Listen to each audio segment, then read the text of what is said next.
Bonjour. Et bienvenue dans Culturation, le magazine culturel présenté par Judith Assouli. Et Pierre Lursa. Bonjour Pierre. Bonjour Judith.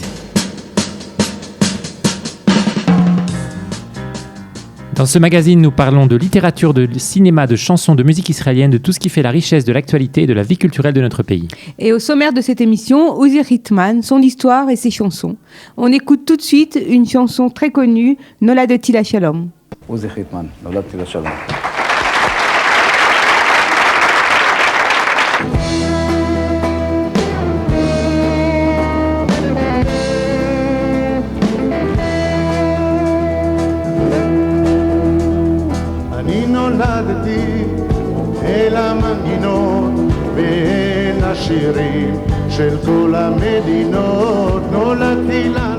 Bien sûr, vous connaissez tous cette chanson, mais le nom d'Uzi Ritman est largement méconnu du public francophone.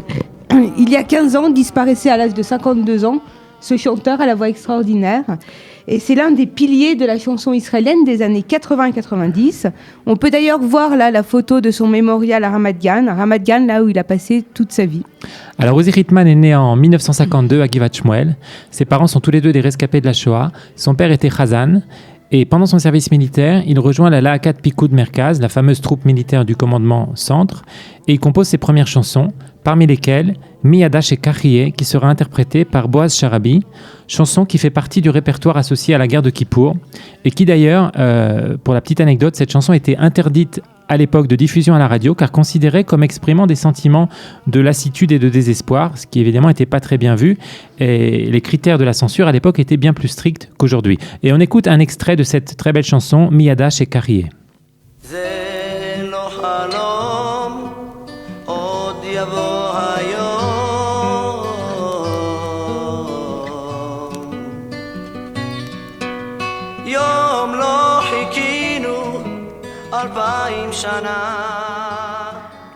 Dans les années d'après-guerre de 1973, Uzi Ritman collabore avec plusieurs chanteurs connus comme Avi Toledano, mais aussi avec la nouvelle vague des chanteurs orientaux, à l'époque peu joués d'ailleurs à la radio israélienne, comme le légendaire Zohar Argov, Chaim Moshe aussi, Margalit Sanani ou Shimi Tavori. Et on écoute tout de suite un extrait de la chanson de Shimi Tavori, Ot Sipur Echad Shel Ahava, dans sa version originale interprétée par Shimi Tavori et Uzi Ritman. Ot Sipur Echad Shel Ahava, Lifnei Shesodrim Et Haor. Ot Sipur Echad Shel Ahava,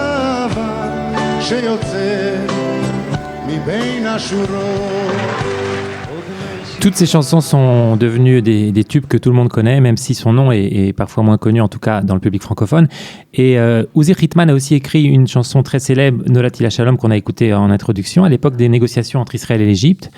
Et dans le même temps, il se fait aussi connaître par ses chansons et ses émissions pour enfants, comme Par Nechmad, qui était une chanson qu'on écoutait dans les écoles dans les années 80. Et dans les années 80 aussi, il participe à la troupe Hopa Hey, qui interprète des chansons pour enfants et aussi pour le grand public, avec le chanteur Igal Bashan. Et une de leurs chansons les plus fameuses, c'est Anachnu Nisharim Ba'aretz, dont on va écouter maintenant un extrait.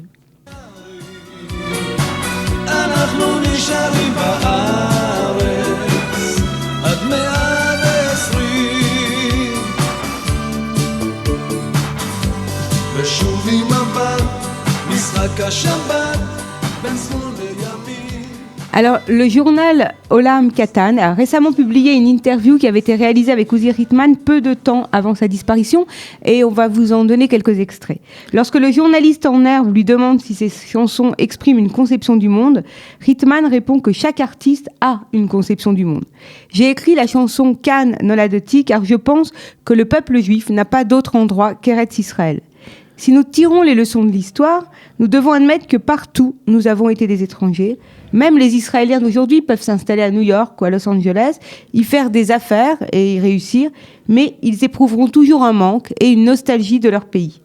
Car c'est notre endroit, ce sont nos souvenirs, nos parfums, nos goûts. Je peux voyager à l'étranger, je peux visiter des endroits, ressentir des sensations, mais toujours je reviendrai à la maison. Belle citation de Uzi Ritman qui fait penser d'ailleurs à une chanson d'un autre grand artiste israélien qu'on avait évoqué dans cette émission, Yoram Gaon, avec sa fameuse chanson Ein Makom Como Eretz Israël.